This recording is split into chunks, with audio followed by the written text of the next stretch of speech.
बिस्मिल्लाहिर्रहमानिर्रहीम, अस्सलाम वालेकुम रहमतुल्लाहि व बरकातहू। मेरा नाम अहमद अकील है। आप देख रहे हैं प्रॉपर्टी विजन टीवी। हम प्रॉपर्टी विजन टीवी पे जब भी आपको कोई पॉजिटिव मैसेज देते हैं तो हम बदनाम हो चुके हैं।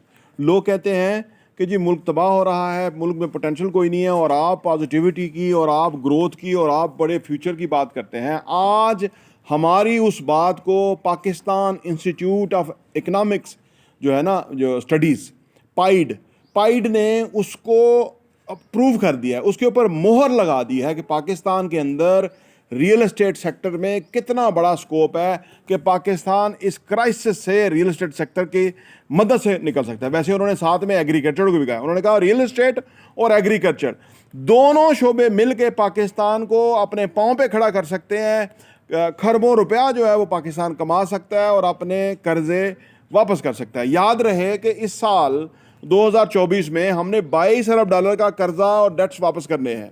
2025 के अंदर फिर हमने 24 अरब डॉलर जो है वो वापस करने हैं। 2025 में हमने 25 अरब डॉलर वापस करने हैं। आप ज़रा अंदाज़ा लगाइए कि इतना पैसा चाहिए और मुल्क के हमारे पास पैसा है ही नहीं।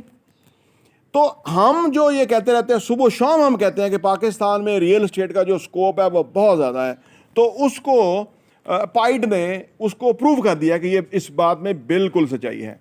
अगर सिर्फ इस्लामाबाद की बात करें तो इस रिपोर्ट में बताया गया है कि इस्लामाबाद किसी भी तरफ निकल जाए 30 किलोमीटर का रेडियस है इस्लामाबाद का। 30 किलोमीटर के अंदर इस्लामाबाद जो है वो एक सिरे से दूसरे सिरे पे ख़त्म हो जाता है।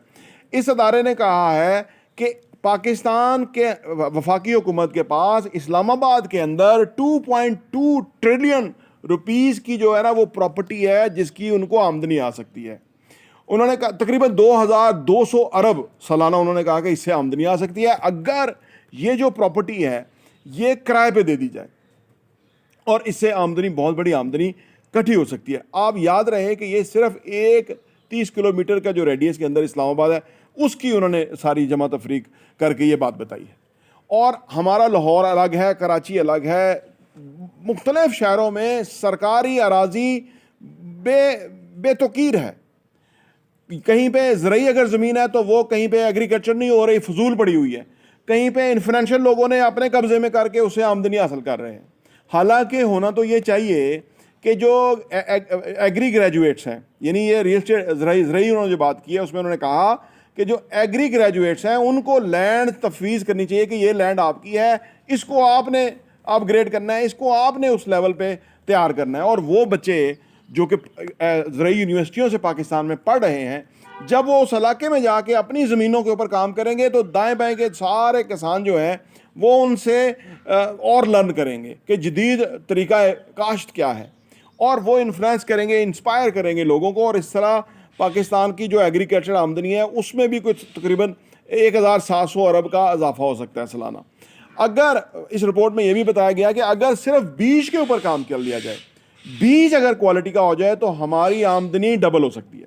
देखिए ये अदारे ने बहुत बड़ा अच्छा काम किया है, मैं बड़ा इस पर खुश हूँ कि देखें हमारे जो ये सरकारी अदारे हैं ना बड़े बड़े, इनको इस क्राइसिस में निकालने का कोई बंदोबस्त करना चाहिए, जो कि पाइड ने किया। उनका काम रिपोर्ट देना है, आगे अरबाब इख्तियार का काम है कि उसके ऊपर काम करें और उसको एग्जीक्यूट करें। कोई ज़रूरत नहीं है पाकिस्तान के असासे बेचने का।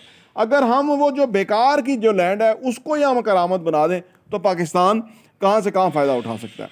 अच्छा, दूसरा टैक्स के ऊपर बात की जाती है। जी IMF कहता है प्रॉपर्टी पे टैक्स लगा दो, रियल एस्टेट पे टैक्स लगा दो। टैक्स लगता है तो ट्रांजैक्शंस रुक जाती हैं, ख़रीद फरोख्त कम हो जाती है, उससे गवर्नमेंट को टैक्स मिलता ही नहीं है। अगर तेज़ी होगी, ज़्यादा लोग अगर सेल परचेज करेंगे उनको फ़ायदा होगा, टैक्स भी ज़्यादा बनेगा। 10 मरले का प्लॉट अगर कोई ख़रीदार ख़रीदता है, बैरिया टाउन की मैं बात करूँ, तो 4.5 लाख रुपया टैक्स देता है। तो अगर ज़्यादा लोग 10 मरले का प्लॉट जो है वो ख़रीदेंगे या ट्रांजैक्शन में होगा तो 4.5 लाख, अगर सोचें कि ज़्यादा ट्रांजैक्शन होंगी रोज़ की, अगर एक शहर में 500,000 ट्रांजैक्शन होंगी तो हर शहर में चीज़ें बदल जाएंगी। अर्ज़ करने का मतलब यह है कि जितना क्राइसिस है उसको हल करने के लिए पाइड जिस तरह से डायरेक्शन दे रहा है, उनके एक्सपर्ट्स को ऑन बोर्ड करके इस निज़ाम को चलाने की तरफ जाना चाहिए, क्योंकि एग्रीकल्चर सदियों से आमदनी दे रही है, पाकिस्तान के अंदर भी और दे सकती है।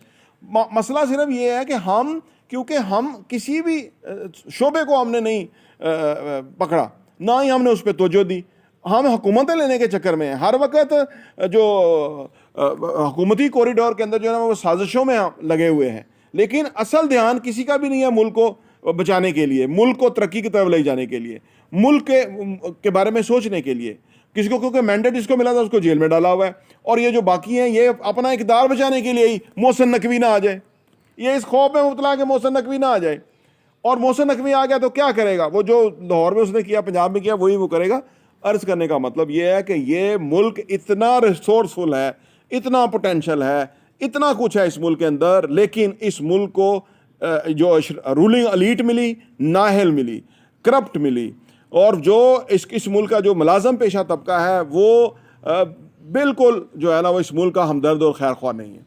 वरना अदारे मौजूद हैं, उसके अंदर एक्सपर्ट्स मौजूद हैं। ये पाइड ने जो रिपोर्ट दी है, जो उसने कैलकुलेशन की है, जो उसका डाटा है, और उसको चैलेंज करने वाला कोई अदारा होना चाहिए। अगर वो ठीक है डाटा, तो इसके ऊपर फिर आगे बढ़ना चाहिए, कल से ही आज से ही आगे बढ़ना चाहिए इसके ऊपर, क्योंकि इतना बड़ा पोटेंशियल, इतना बड़ा स्कोप है।